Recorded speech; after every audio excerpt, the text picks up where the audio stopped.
예, 오늘 이 말씀은 사사시대에 애굽에서 출애굽해서 광야를 거쳐서 가나안 땅에 들어온 이후 왕이 세워지기 전까지의 그 사사시대에 백성들이 사무엘에게 자신들에게도 자신들을 보호해 줄 왕을 세워달라고 강청을 했었죠. 이에 사무엘은 왕을 세우는 일에 대하여 경고했었습니다. 그의 경고가 솔로몬 시대 현실로 나타났다. 사무엘상 8장 16절에서 18절까지 보면 그가 너희의 노비, 가장 아름다운 소년, 나귀들을 끌어다가 자기 일을 시킬 것이며 너희 양떼 10분의 1을 거두어가고 너희가 그 종이 될 것이라. 그날에 너희가 택한 왕 때문에 부르짖되 그날에 여호와께서 너에게 응답치 않으실 것이다. 이게 사무엘이 왕을 구했던 이스라엘에게 했던 말이었습니다. 우리가 오늘 읽는 본문 말씀은 솔로몬이 얼마나 영화로운 국가를 건설했느냐, 그의 영광이 무엇이었는지를 하나씩 소개하고 있는 말씀입니다.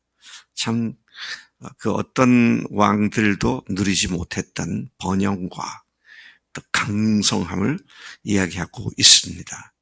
그런데 또 한편으로는 비극과 불행의 씨앗이 뿌려졌던 그의 시대였다. 이 양면을 생각해 볼 필요가 있다는 말씀입니다. 솔로몬은 그 강가에서부터, 영토가 그 강가에서부터 온 블레셋 땅을 비롯해서 남쪽으로는 애굽에 이르기까지 애굽 지경의 모든 나라를 다스렸다. 그리고 그들로부터 조공을 받았다. 국력이 얼마나 강성했는지 모릅니다. 물론 그가 이 모든 것을 점령한 것은 아니지만 그 나라들을 다스렸고 또 그 나라들로부터 조공을 받는 이런 정말 전무후무한 이스라엘 역사상 이런 강성 대국을 이루었던 것을 보게 됩니다. 이는 하나님께서 아브라함에게 약속하신 말씀의 성취이기도 합니다. 창세기 15장 18절에 따르면 이렇게 말씀하죠. 그날에 여호와께서 아브라함과 더불어 언약을 세워 이르시되 내가 이 땅을 애굽 강에서부터 그 큰 강 유브라데까지 네 자손에게 주노니, 그렇게 말씀하시죠. 애굽 강 하면 나일 강을 얘기하는 것이고요. 유프라테스 강 하면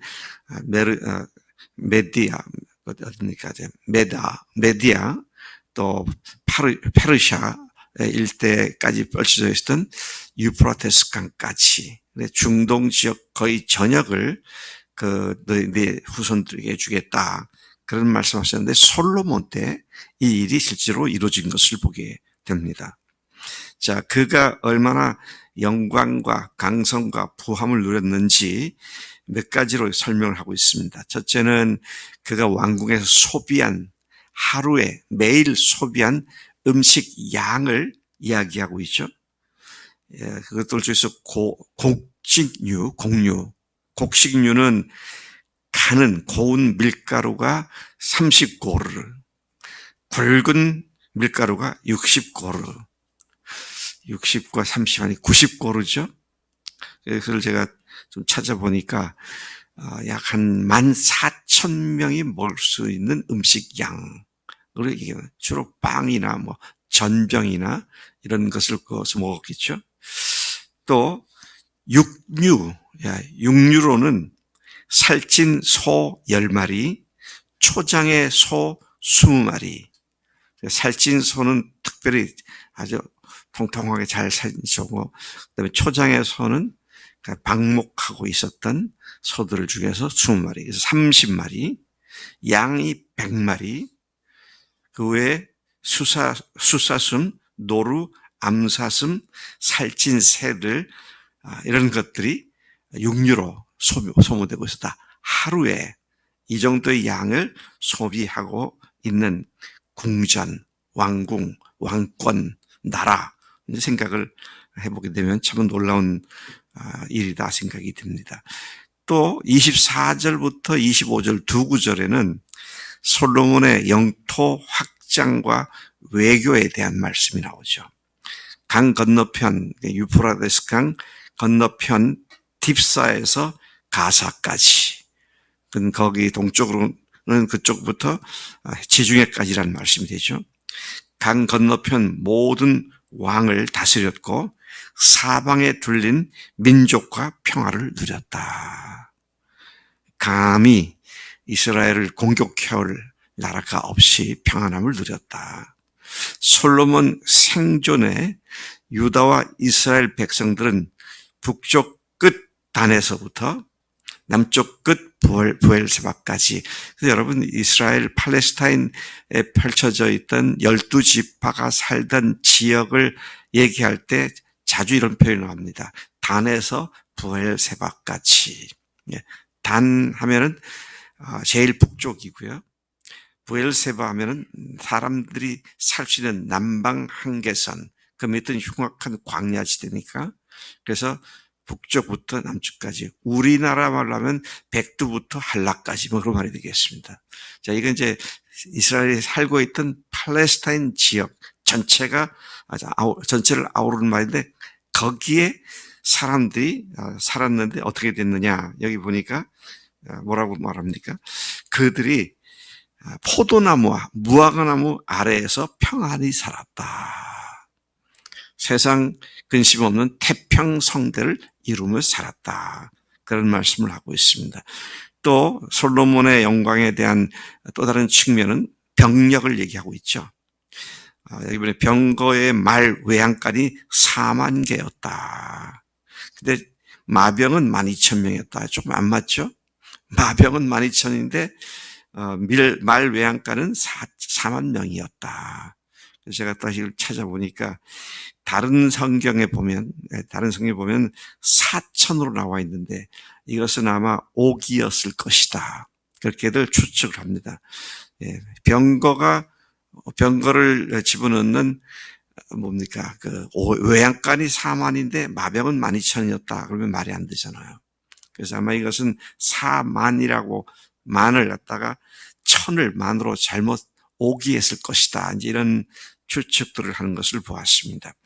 어쨌든 마병 군단이 4천, 요즘으로 말하면 전차가 4,000대란 얘기입니다. 우리나라 전차가 한 2,000대 되나요? 이제 옛날 당시에 마병하면 아주 그 속력이 엄청이 빨리 휘몰아치는 중요한 전쟁 무기였죠. 그것을 활용하는 병사들이 마병이 12,000명이었다. 그리고 각 지방 장관들은 각각 자기가 맡은 달에 12지방 관장들이 1년에 한 달씩 책임을 줬다. 그렇죠? 그래서 자기가 맡은 달에 솔로몬 왕과 또 왕의 상에 참여하는 모든 자를 위하여 먹을 음식을 부족함이 없게 공급했다. 또 그뿐만 아니라 아까 말이 나왔죠. 말과 준마에게 먹일 보리와 꼴을 그 말들이 있는 곳으로 가져왔다. 말과 준마 그랬습니다. 말하면 마병이 쓸 수 있었던 전차를 끌고 다녔던 말이라고 본다면 마병, 준마 하면은 장군들이나 또 군인들이 타고 다녔던 그런 말, 그렇게 두 가지를 다 포함한 것으로 얘기됩니다. 그들에게 먹일 보리와 꼴을 그들이 그 말이 있는 곳으로 가져다가 조달을 했다 그랬습니다. 그 다음에 이제 29절부터 마지막 34절까지의 솔로몬의 영광은 그의 지혜에 관한 언급으로 표현되고 있습니다. 모든 자들 위에 뛰어난 솔로몬의 지혜를 말하고 있죠. 하나님이 솔로몬에게 지혜와 총명을 심히 많이 주시고 또 넓은 마음을 주셔서, 이게 무슨 말입니까? 그의 지혜와 지식은 넓고 깊게, 넓이와 깊이를 포함해서 어마어마한 지혜를 주셨다. 그래서 이루 헤아릴 수 없는 그런 지혜를 주셨다. 그의 지혜는 동쪽 모든 사람과 남쪽 애굽의 모든 지혜보다 뛰어났다 그랬습니다.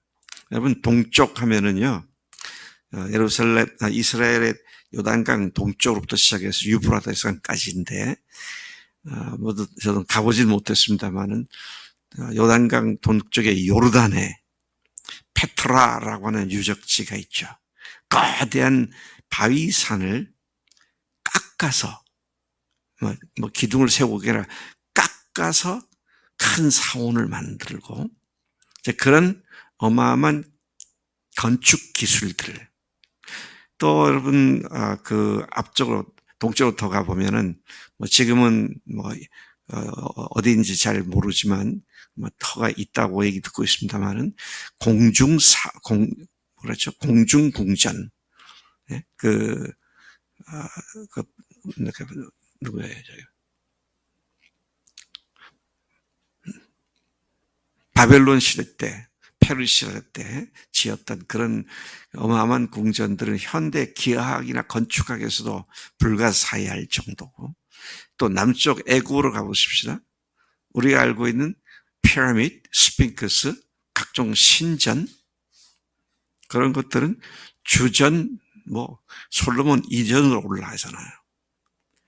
근데 그런 기하학, 건축학, 천문학, 이런 모든 것들보다 솔로몬의 지혜는 더 뛰어났다. 그와 같은 지혜에 대한 말을 하고 있는 것이죠. 그는, 그의 그 지혜의 소문이 전 세계로 각 사방으로 전파되어졌고, 솔로몬은 지혜로 3,000가지의 잠언을 말했다. 그의 노래는 1,005편이었다. 그런 초목에 관하여는, 초목에 관한 말은 생물학이죠. 식물학이죠. 레바논의 백항목으로부터 담내에서 자라는 우수초까지, 또 그의 동물학에 관한 지식은 짐승과 새와 기어다니는 파충류와 물고기에 이르기까지 광범위했고 참으로 깊은 지혜였다. 솔로몬의 지혜를 듣기 위하여 천하 모든 왕들이 사람들을 보내어 그 지혜를 듣게 되었다. 근데 그것들 중에 아주 대표적으로 우리가 기억하는 건 뭡니까?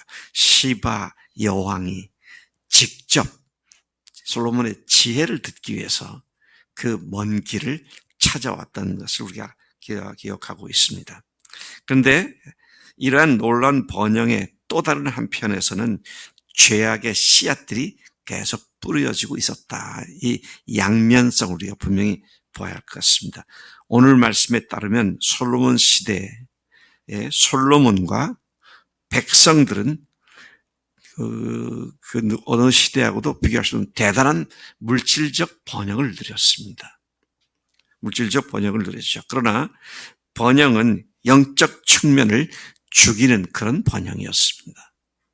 물질적 번영은 고작 솔로몬 시대로 끝나고 그가 죽자마자 이스라엘은 두 나라로 쪼개져 버렸고, 그 후에 북쪽 이스라엘과 남쪽 이스라엘은 계속 하나님 앞에 범죄하고 패역한 그런 나라들로 전락해갖고 결국은 두 나라가 지구상에서 완전히 자취를 갚쳐버리는 멸망을 당하게 된다는 것입니다. 제가 이 말씀을 이렇게 묵상하다가 우리가 하나님께 복 받았다 그러면 내가 하는 일이 잘 돼서 물질적으로 또 건강도 하고 그러면 복 받았다 그러는데 그게 정말 복일까? 생각을 많이 하게 됩니다. 제가 믿기로는 성경에 나오는 사람 중에 가장 큰 복을 받은 사람들이 누구냐 그러면 예수님 시대로부터 시작된 신약 시대 그리스도인들이 가장 큰 복을 받은 것 같아요. 근데 그리스도인들은 신약 시대에 나온 그리스도인들은 가장 큰 복을 받았는데 가장 열악한 상황에서 심지어 죽임을 당하고 매질을 당하고 가난에 시달리고 쫓기고 도망다니고 그러지 않았습니까? 편안히 아주 안락한 집에서 잘 먹고 잘 살았다가 아니잖아요. 그래서 제가 우리나라도 좀 생각해 봅니다. 우리나라가 참 어려웠죠.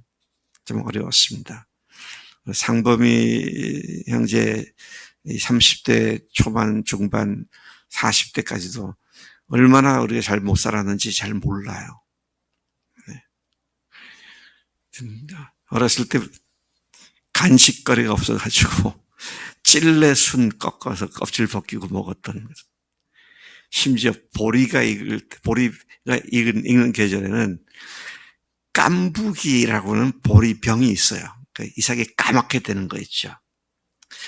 그걸 먹을 거라고 병든 보리 이삭 까만 걸 먹어서 시커멓게 얼굴 입에다 묻히고 다니고. 네. 제재소 같은데 소나무 갖다가 쌓아놓으면 그러면 동네 아낙네들이 달라붙어가지고 낫 가지고 가서 그 껍질을 다 벗겨서 땔감으로 쓰고, 그리고 지나가면 동네 애들이 달라붙어서 그 껍질, 굵은 껍질 지나간 뒤에 남아있는 하얀 속껍질을 이렇게 벗겨가지고 그걸 껌이라고 씹고 다니고. 그게 지금부터 60년밖에 안 됐어요. 그런데 에린이도 뭐 그런 얘기하면은 우리 이제 옛날 고조선 시대 때 얘기가 아닌가. 근데 그때 그렇게 못 살았지만, 또 전쟁 후니까 말이야, 6.25 후니까 그렇게 고통스러웠지만, 그때는 우리나라 사람들이 교회에 가면 나라를 위해서 눈물을 흘려 기도하고요, 철회를 기도하고, 나라와 민족을 위해서 기도하고. 근데 요즘 나라 위해서 기도하는 사람 별로 없는 것 같아. 이게 정말 뭐가 복이냐. 한편으로는 이 말씀을 읽을 때, 야, 솔로몬 왕 때 대단했구나, 그렇게 우리가 강한 인상을 받지만, 또 다른 한편은 그 결과가 뭐냐라고 할 때, 그때로부터 30-40년 뒤에는 나라가 두 쪽이 나고 마는, 정말 하나님께서 받는 복이 뭔가. 엊그제 모로코에 북아프리카 서부 끝단에 있는 지진이 났죠. 뭐 2,500명이 사망하고 몇천 명이 부상을 당하고 그랬잖아요. 근데 거기에 신문에 보니까 거기에 집을 잃은 사람이 그렇게 얘기했더라고요. 이렇게 한순간에 모든 것을 잃어버릴 줄은 꿈에도 생각하지 못했다고. 우리나라 사람들이 알아야 할 거는요, 우리나라 지금 잘 살잖아요. 네, 잘 살잖아요. 신학생들도 보면 옛날하고 달라요. 옛날엔 그 점심 때 어느 교회에서 쇠고기국을 끓여주러 왔다 그러면 뭐 잔칫날입니다. 근데 요즘은 아침 밥 공짜로 먹으라도 안 가더라고.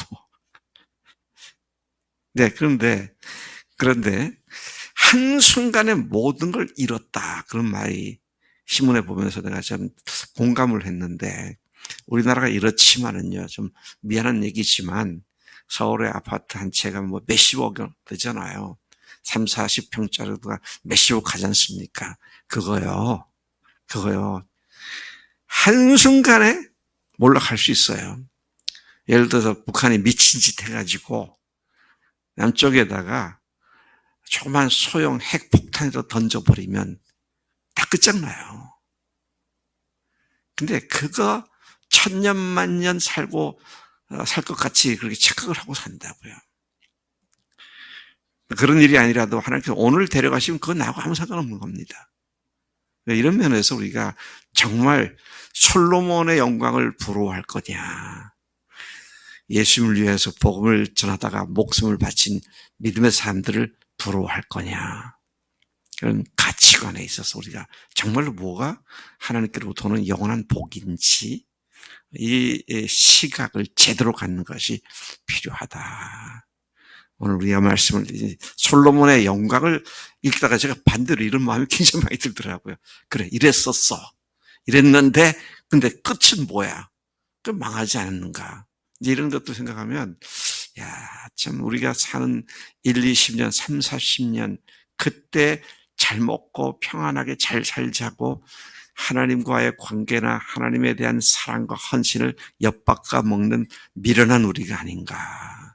참 마음속에 경계심이 되고 또 조심해야겠다. 각성이 되는 그런 말씀인 것을 보게 됩니다.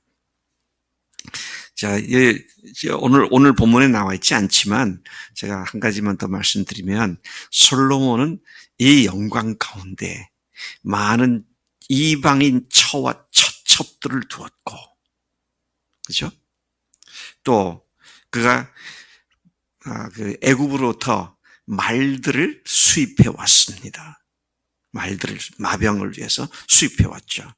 근데요, 신명기 17장에 보면 17장 16, 17절 보면 왕은 이제 모세를 통해 하나님께서 말씀하신 겁니다. 너희들에게 앞으로 세워질 왕이 생길 것인데 왕은 병마를 많이 두지 말고 그것들을 얻으려고 그 백성을 애굽으로 돌아가게 하지 말 것은 여호와께서 너희가 이후에는 그 길로 다시 돌아가지 말 것이라고 말씀한 바가 있습니다. 또 17절에 보면 그에게 왕에게 아내를 많이 두어 그의 마음이 미혹되게 하지 말 것이며 자기를 위하여 은금을 많이 쌓지 말 것이니라. 이게 신명기니까 모세 오경에 나온 말씀이에요.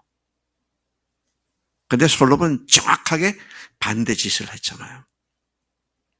그래서 제가 그 솔로몬의 부귀와 영화와 그다음에 그가 끝에 가서 나라가 저쪽으로 망하게 되는 그런 것과 동시에 또 생각하는 것은 정말로 솔로몬의 지혜가 많았는가? 이 멍청한 사람 아닌가? 좀 반대 생각이 들더라고요. 지혜가 많았으면, 단순한 지식이 아니라 지혜가 많았으면 하나님을 두려워해서 하나님 말씀을 순종한 이것으로 가야지. 그래서 정말 이게 뭐가 지혜인가? 그런 생각을 많이 하게 되더라고요. 번영 속에서 오히려 경각심을 느꼈고 지혜 속에서 참된 지혜가 뭔지를 다시 생각하게 만드는 솔로몬의 생애인 것을 보게 됩니다. 하나님 아버지 감사합니다. 이 아침에 솔로몬의 영광을 통하여 오늘 우리가 경각심을 받게 하시니 감사합니다. 솔로몬의 지혜를 통하여 하나님 참 지혜가 뭔지를 반대로 생각하게 하시니 감사합니다. 하나님 우리로 하여금 주님 앞에 하나님과의 사랑의 관계에 최고의 가치관을 두고 그 일에 우리가 목숨 걸고 전심전력하며 주님을 더 깊이 사랑하고 주의 말씀에 귀를 기울여 말씀에 순종하는 삶이 되도록 우리를 복주시는 줄로 믿습니다. 이것들로부터 우리들의 관심을 흩어뜨리는 모든 것들을 제하여 주시고 주님 앞에만 집중하는 우리가 될 수 있도록 역사해 주옵소서. 감사하고 예수님의 이름으로 기도드렸사옵나이다. 아멘. 아멘.